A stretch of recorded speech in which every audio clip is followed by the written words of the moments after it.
Assalamualaikum warahmatullahi wabarakatuh. Selamat datang di channel Mas Urindo kelas 39C. Perkenalkan, saya Dr. Utami Hasbila Rahmi. Saya merupakan mahasiswa Universitas Respati Indonesia kelas 39C. Di sini, di podcast ini, saya akan memberikan atau membagikan informasi-informasi mengenai keselamatan pada pasien. Pada penasaran kan isi podcast saya ini apa? Saksikan terus sampai habis. Kita tidak mau kan pasien-pasien yang datang ke rumah sakit kita bukannya sembuh, malahan jatuh sakit. Maka dari itu, penting sekali untuk mengetahui keselamatan pada pasien. Keselamatan pada pasien itu apa ya? Banyak sekali yang perlu dipelajari tentang keselamatan pada pasien. Mulai dari insiden keselamatan pasien. Insiden keselamatan pasien definisinya yaitu kejadian yang tidak disengaja dan kondisi yang mengakibatkan berpotensi mengalami cedera yang dapat dicegah pada pasien. Macam-macam insiden dalam keselamatan pasien menurut Departemen Kesehatan Republik Indonesia terdiri dari 5 istilah. Ada KTD atau kejadian tidak diharapkan, kemudian KNC atau kejadian nyaris cedera, atau KTC kejadian tidak cedera, dan kejadian potensial cedera. Yang lebih parahnya lagi kejadian sentinel. Elemen penilaian sasaran keselamatan pasien menurut Permenkes nomor 1691//per/8/tahun 2011 ada 6, yaitu ketepatan identifikasi pasien. Yang kedua, peningkatan komunikasi efektif. Yang ketiga, peningkatan keselamatan penggunaan obat dan cairan. Yang keempat, kepastian tepat lokasi prosedur dan tepat pasien operasi. Yang kelima, penggunaan risiko infeksi terkait pelayanan kesehatan. Yang terakhir, pengurangan risiko pasien jatuh. Kita akan bahas satu-satu dari elemen-elemen yang ada 6 tadi. Yang pertama, kita bahas ketepatan identifikasi pada pasien.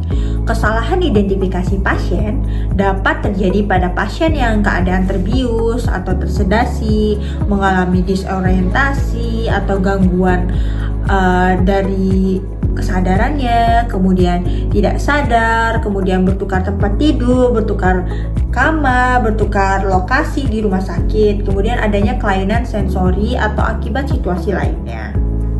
Pasien diidentifikasi menggunakan 2 identitas, misalnya nama pasien dan tanggal lahir, kemudian ataupun bisa menggunakan nama pasien dan nomor rekam medis. Pasien diidentifikasi sebelum memberikan obat, transfusi darah, atau produk darah lainnya, sebelum mengambil spesimen darah, ataupun spesimen lainnya. Kemudian, sebelum memberikan perawatan atau sebelum melakukan tindakan prosedur medis. Yang kedua, peningkatan komunikasi yang efektif. Komunikasi yang mudah terjadi kesalahan kebanyakan terjadi pada perintah diberikan secara lisan atau melalui telepon. Komunikasi yang mudah terjadi kesalahan yang lain adalah pelaporan kembali hasil pemeriksaan kritis, seperti melaporkan hasil laboratorium klinik Cito melalui telepon ke unit pelayanan. Instruksi atau laporan hasil tes secara verbal dan telepon harus ditulis, kemudian dibaca kembali dan dikonfirmasi kembali ke penerima instruksi laporan. Elemen keselamatan pasien itu yang ketiga adalah peningkatan keselamatan penggunaan obat dan cairan. 6 obat yang secara signifikan beresiko terjadinya kesalahan, diantaranya insulin, heparin, opioid, injeksi kalium klorida atau konsentrasi kalium fosfat dan obat kemoterapi. Kemudian, berikan informasi kepada pasien tentang pengobatan yang didapatnya. Buat label yang ditempelkan di sekitar obat yang mempunyai risiko tinggi. Misalnya, peringatan obat memiliki konsentrasi tinggi harus dilancarkan. Pastikan perawat memberikan obat dengan 11 tepat. tepat obat, tepat dosis, tepat waktu, tepat pasien, kemudian tepat cara pemberian, tepat dokumentasi, tepat edukasi, tepat pengkajian, tepat evaluasi, tepat alasan penolakan, dan yang terakhir tepat kadaluarsa obat. Elemen yang keempat, kepastian tepat lokasi, prosedur, dan tepat pasien operasi. Menggunakan tanda yang mudah dikenali untuk diidentifikasi dan mengikut sertakan pasien dalam proses penandaan. Menggunakan checklist atau pada proses lainnya yang tepat.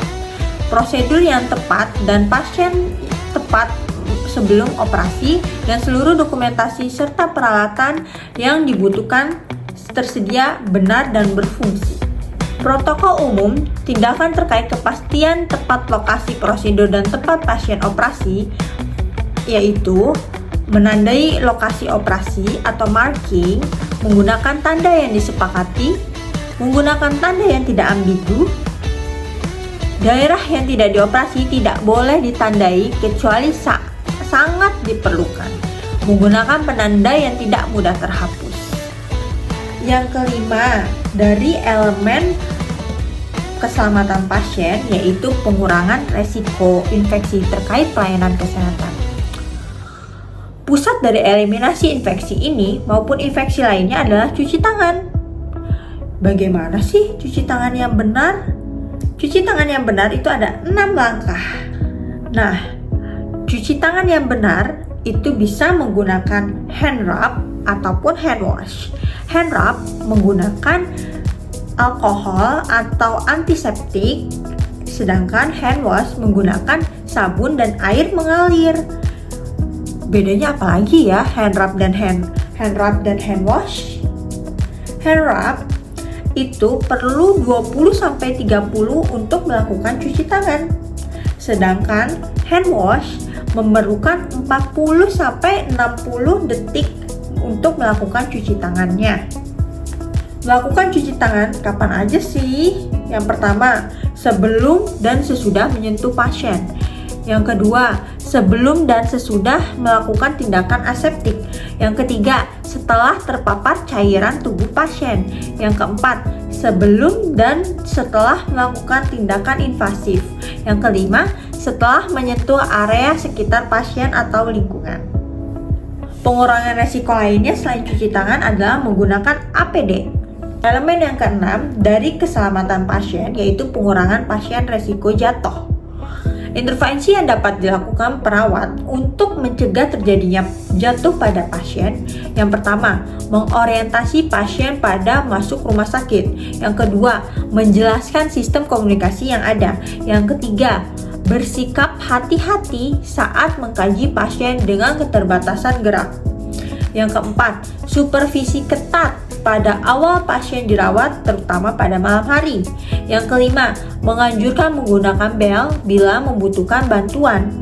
Yang keenam, memberikan alas kaki yang tidak licin. Yang ketujuh, memberikan pencahayaan yang adekuat. Yang kedelapan, memasang pengaman tempat tidur, terutama pada pasien yang mengalami penurunan kesadaran dan gangguan mobilitas. Yang kedelapan atau yang terakhir yaitu menjaga lantai kamar mandi agar tidak licin. Di saat ini semuanya harus melaksanakan pencegahan yang sudah diberikan oleh saya di podcast ini. Saya Dr. Utami Hasbila Arahmi yang membawakan podcast keselamatan pada pasien. Undur diri dulu ya. Sampai jumpa di podcast-podcast selanjutnya. Wassalamualaikum warahmatullahi wabarakatuh. Terima kasih.